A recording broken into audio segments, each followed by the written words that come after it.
following is a production of Learfield Sports. Despite the polar vortex trying to extend its icy grip on winter, Puxatawny Phil gave us some good news with an early start to spring. In that spirit, today we'll continue some of our spring previews as we look at women's lacrosse and tennis, while also getting some time on the ice and the hardwood. Plus, we head to Florida with a nationally acclaimed cheerleading squad for a look at nationals. So grab your Valentine and cozy up. The UMass Sports Insider starts now.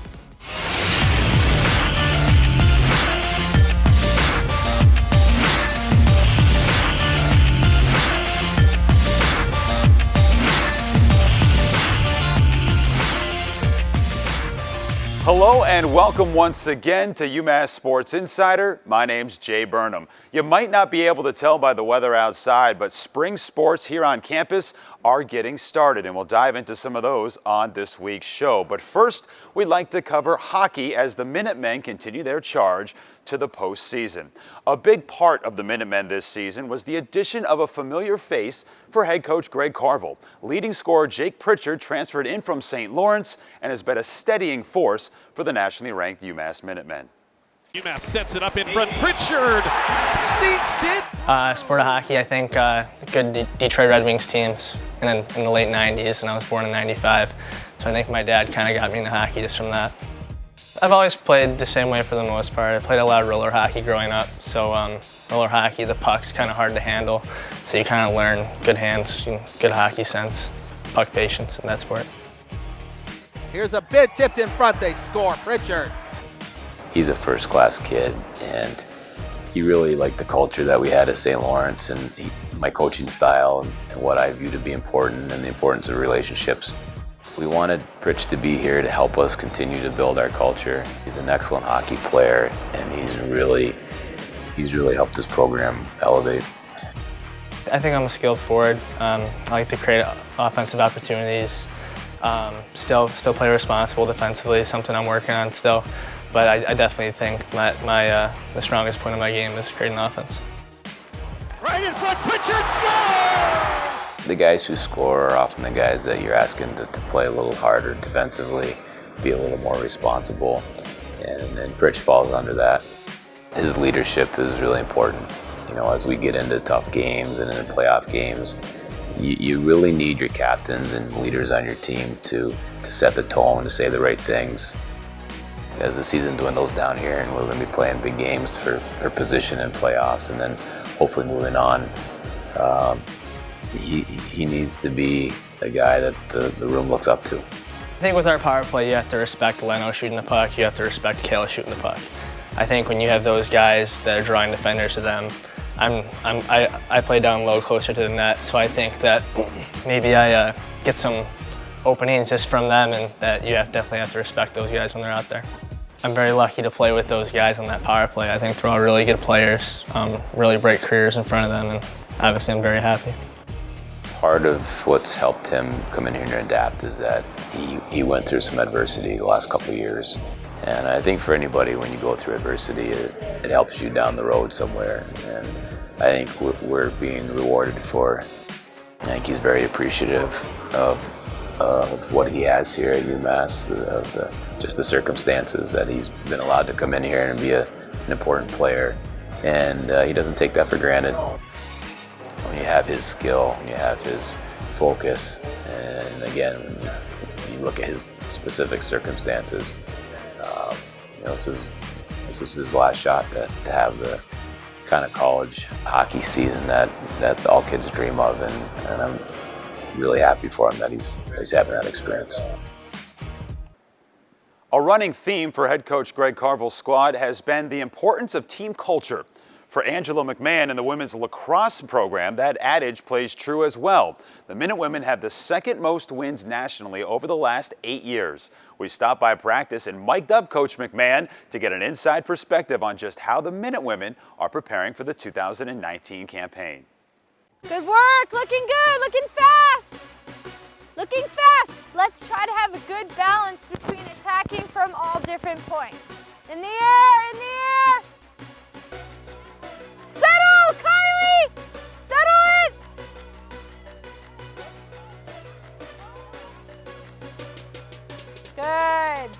There's a slide.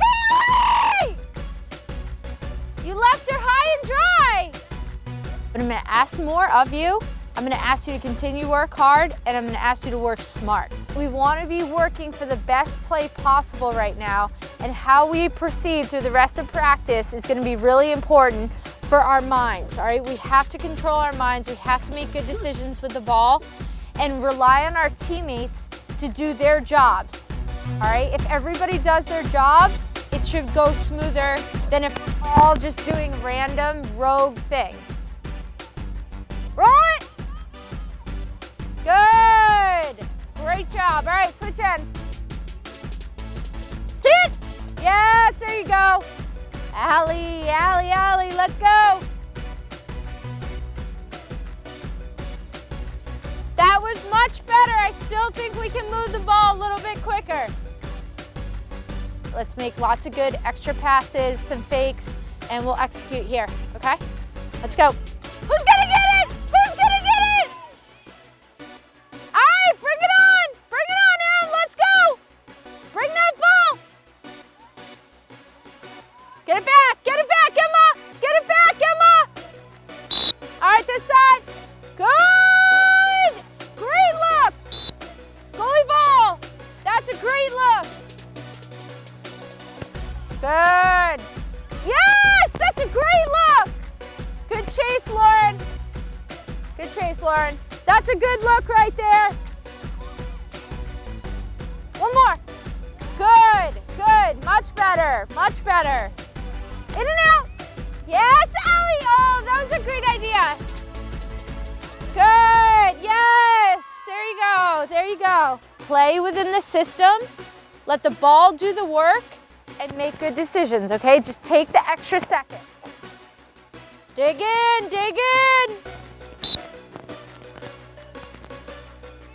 13, 14, 15. Definitely a better day. I think as we progress through the day, offensively, we started to see the open looks a little bit more. We just need to keep working at it so we can increase our chemistry. Mass on three, 1, 2, 3. Mass. Thanks to Coach McMahon for giving us that inside look, and best of luck to the women's lacrosse team this season. It's time for our first break here on the show, but stay close. When we come back, we'll sit down with one of basketball's star players. That's next. Don't change the channel.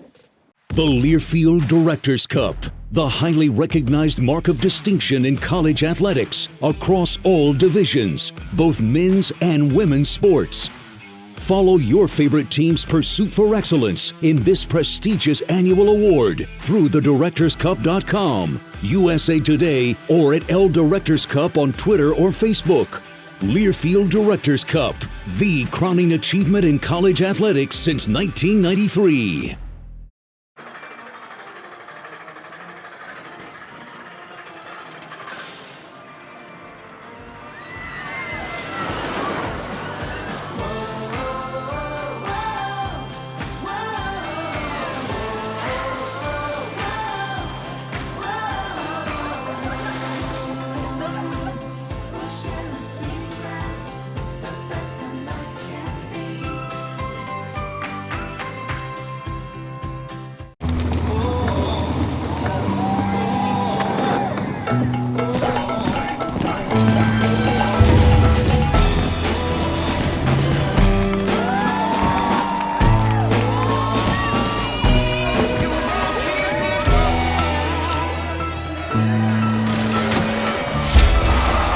The best of Las Vegas is coming to the heart of New England.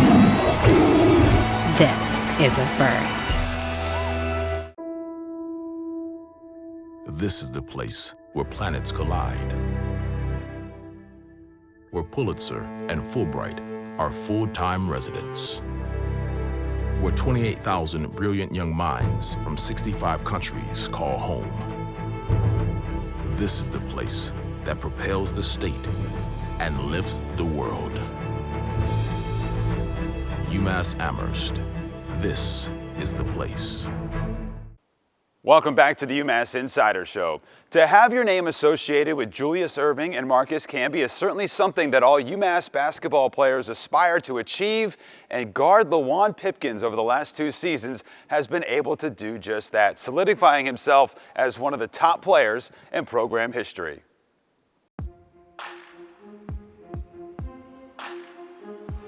Haskett guarding Pipkins. He fires one up over him and hits for 3. How I got the way I am is just being from Chicago, playing outside, in the alleys, in the parks, on the concrete, playing football on rocks, all that stuff. And I just built a character in myself that, like, I want to win, I'm a competitor. And I always been that way. As growing up, I used to always compete with my bigger brothers, with my father, with everybody. I just wanted to compete, I just wanted to win. And it just translated through my whole life, and I'm here today, and I just love competing. I could really tell from day one just how ferocious of a competitor he was, how important winning was to him, and really just his competitiveness stood out.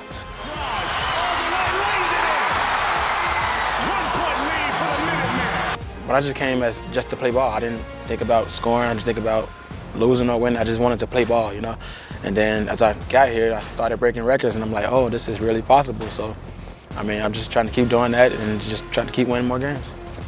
To be able to do what he's done here in a short amount of time, you have to have that level of confidence and that level of belief in yourself as a player.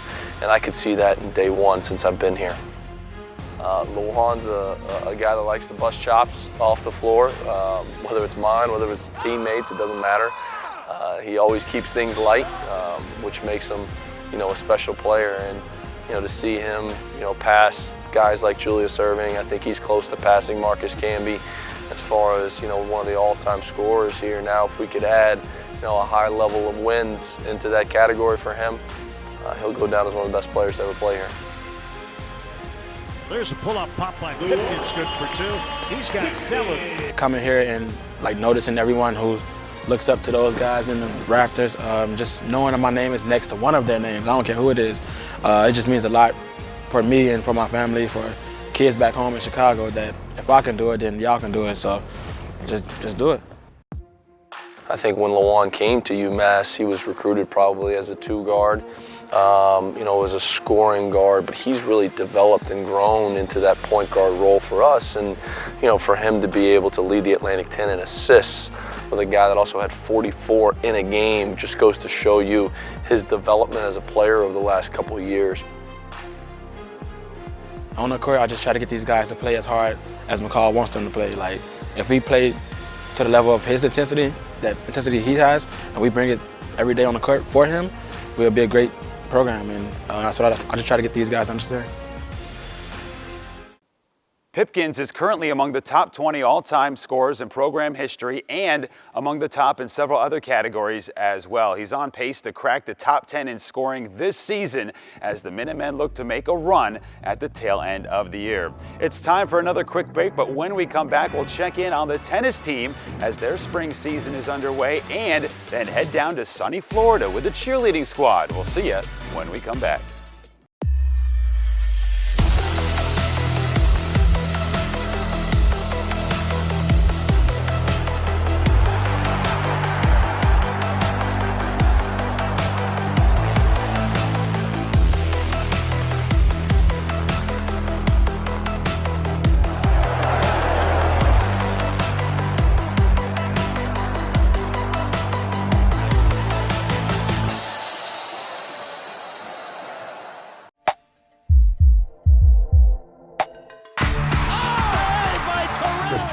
I think he made 60 saves against Boston College. Maine winning in overtime, triple OT against UMass. I'll always remember Kevin Law picking up the Hockey trophy and hoisting it. Who will make history this year at the 35th Hockey East Championship? Get your tickets at the TD Garden box office or Ticketmaster.com. That weekend here in March, playing down here at the Garden, those games are always a fan's dream. In the Atlantic 10, she can compete. She can win.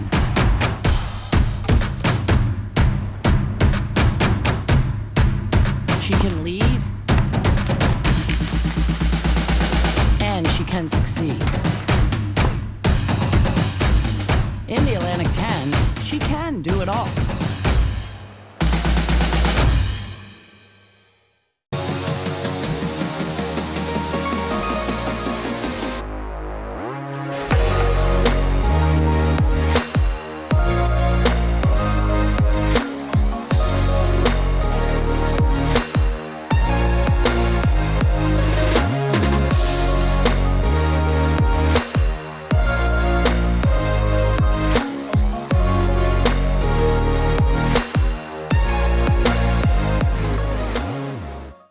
Welcome back to the Insider Show. It's a new era in UMass tennis under head coach Juan Carlos Nunez. The talented Minutewomen have been among the tops in the Atlantic 10 and are looking to make another run at the league title this spring. I was very proud of last year's team. I really felt like we came together and played our best tennis of the whole spring during that conference tournament weekend, going all the way from the 6th seed, battling some tough teams to get to the finals and just coming up a little bit short. I think the group that came back, I can see it from day one how hungry they are, because now they know what it's like to win one. They also know what it's like to come up really close. And I think they've kind of shown that to the younger players from day one. So that's, for me, it's great to have a team that has that hunger where I don't even have to say it. Like, I knew day one coming in, they were ready to work because they didn't want to come up short again, and then that just kind of translates to the younger kids. My first year, I've seen each and every single year we're so close with Chanel, and then we got close. We were out the next year, we won it, then we lost in the finals. Part of me, I'm doing this for everyone else that's done. It means so much. When we win, it will mean everything to me, and I believe it will mean everything to everyone else back at home. We've wanted this for so long of a time that when we won, we could not believe it. Having to get a go at it one more time and being there again, I would do everything in my power. And I've said to my coaches, this is the last year, and I want to work as hard as possible to make sure I achieve that goal. And I believe that's the goal for this team too, because we've been close every single time. We won it. I mean, for me, it's very simple. It just comes down to 3 words, we before me. Like, from day one this spring, we've tried to establish that togetherness, that team culture where every day we're just working together to make each other better, to push each other, to challenge each other, but ultimately with that goal of us being the best team we can be and not going out of as individuals, looking to work together to push each other so then at the end of the season, we can look back and know that, this was the best team that we could have been. So that's really what it comes down to as we try to set the culture. This is an individual sport, right? You have a hard time trying to come together as a team to just achieve this one goal. The idea of JC and Ruth coming in with this we before me has helped us actually understand what we have to do in order to achieve a specific goal by putting aside our differences, trying to understand that there's a specific goal in front of us that we want to achieve, and if we want to do that, we need to put everything else aside. This summer, after my first season, my assistant coach and I really reflected a lot on last year, and we just felt that, last year we were together, but I felt like that was something that we could be a little more cognizant about and make it like as clear as day from day one when we came back into fall. So it was something that, I thought last year we were definitely together, we competed together, we fought together, but, we wanted to make it a little more clear from day one, kind of give it like a nice catchy phrase that I think all the girls can relate to. It's easy to say, easy to remember. So something very simple for us to kind of have there as our clear, we before me mindset moving forward. For myself right now, I'm trying to make it the best semester ever, because this is the last one. I can't go back, I can't do anything else. Having to see the program build in such a wavy way is amazing. I think I've developed as a player and as a person, being that I've gone through this, and now I can say that I've done it. I can do this, I've learned, I've seen everything in the past, and I've gotten all the training, I've been through it all. This is the last one, and let's see where it goes. And of course, we wish the tennis team nothing but the best as the spring semester rolls along. Let's escape the cold for a bit here and head down to sunny Florida as the cheerleading team recently competed in the UCA National Championship, where the Minutewomen finished 9th in their division. UCA Nationals, it's an event once a year that takes place in the middle of January down in Orlando, Florida, and it's an opportunity for all of the teams throughout the country and outside of the country to showcase their crowd leading abilities for game day and also their pyramid and stunting skills. We compete at UCA College Nationals every single year. We compete in the 1A all-girl division with all of the bowl eligible teams. We competed in 3 divisions this year in partner stunt, game day, and our competition routine. It's basically an opportunity for our student athletes to showcase the skills that they can do. For UMass this year, we compete in D1A all-girl, which is 20 of the girls on the team, and it's a 2-minute 30-second routine. We happen to compete in the hardest division that is at the competition because we compete against teams like University of Alabama and the University of Indiana. We also, for the first time ever, did all-girl partner stunt, which included me and 3 other girls on the team that put together a 1-minute routine of just stunting skills with transitions, inverted skills, and spinning skills. And then we also competed in all-girl game day, which was every member of the team showcasing our game day abilities and kind of giving the crowd an idea of what we do at football and basketball games. Going to Florida in the dead of winter is definitely really nice. Being able to go and showcase the skills that they've worked on is definitely a relief for my athletes. We work so hard for so long. Our season starts in June, and then being able to showcase it at nationals is really, really important to us. It's just a nice mental break, and since I've been here, we go into nationals knowing we're going to hit. We don't accept falling. There's no reason to fall if you've been practicing hard enough, so that's definitely something that is really nice. In the last couple of years, we've definitely gone and showcased what UMass has to offer. I think the drive and the determination of your athletes will make you better at a sport, and that's something we've really tried to build as a good culture, so that when you get to Florida, our experience overall is really, really good. So I've been competing with UMass for all 4 years now, and every year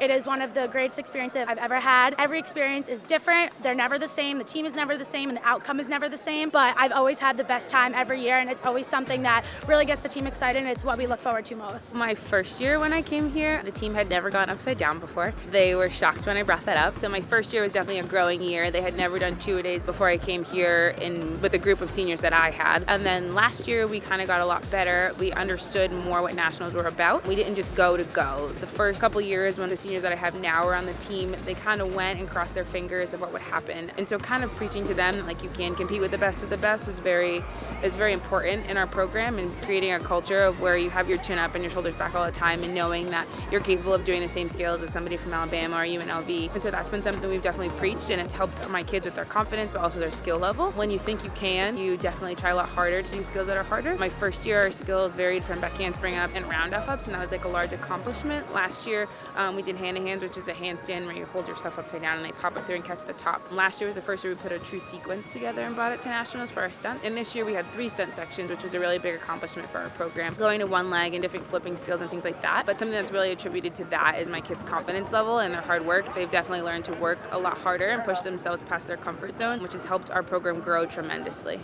Certainly a terrific job over the last few years for the cheerleading program, as they are indeed great ambassadors for the university and great role models as well. It's time for our last break, when we check in with the softball team for Valentine's preferences and maybe even a love song or two. See you on the lighter side.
He digs, shoots, scores!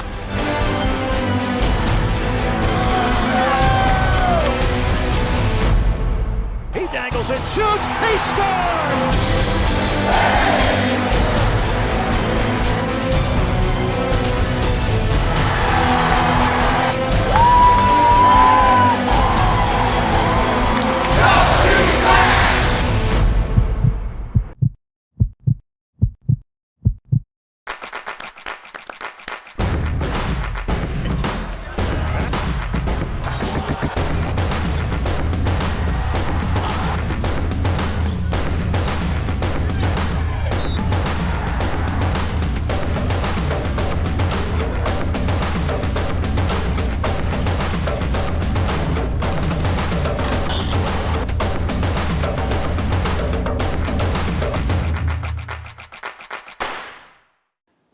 Welcome back. Well, it's February, and you know what that means. Love is in the air. We caught up with the softball team to talk all things related to Cupid and came away with some interesting ideas. Spoiler alert, Shrek can be considered a love story.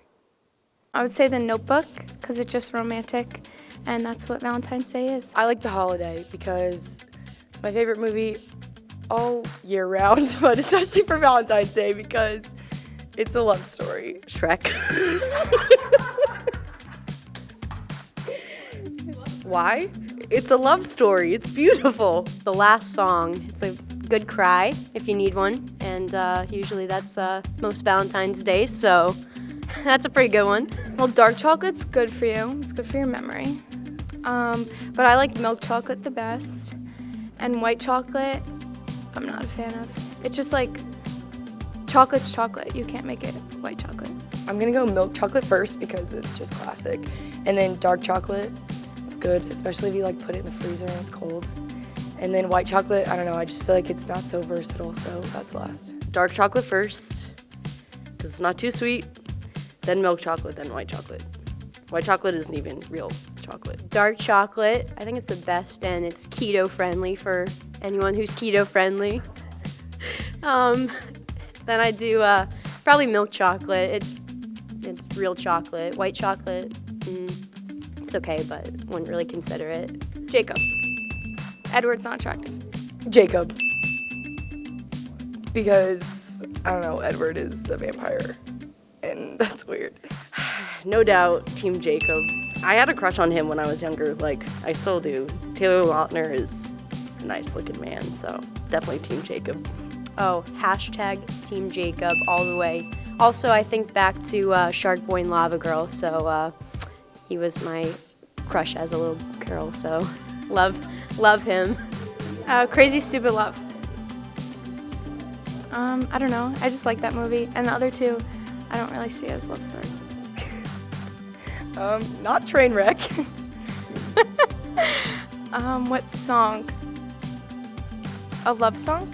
I just like singing The Climb by Miley Cyrus.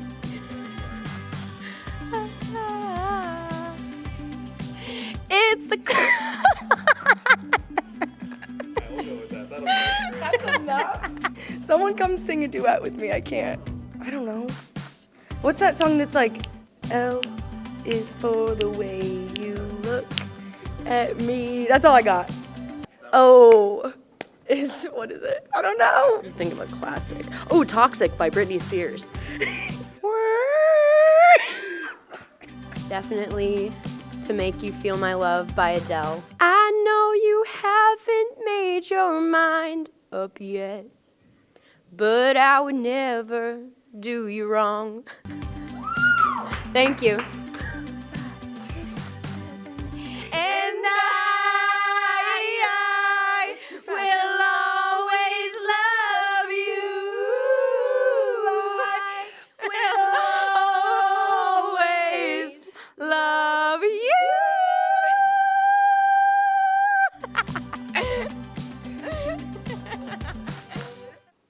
Okay, if you're planning on sending some chocolates this way, maybe stay away from the white chocolates. Also, if you're looking for a singing Valentine, well, you can certainly hit that crew up. That's going to do it for us on this edition of the UMass Insider Show. Big thanks to everybody for joining us, and until next time, my name's Jay Burnham saying so long from campus.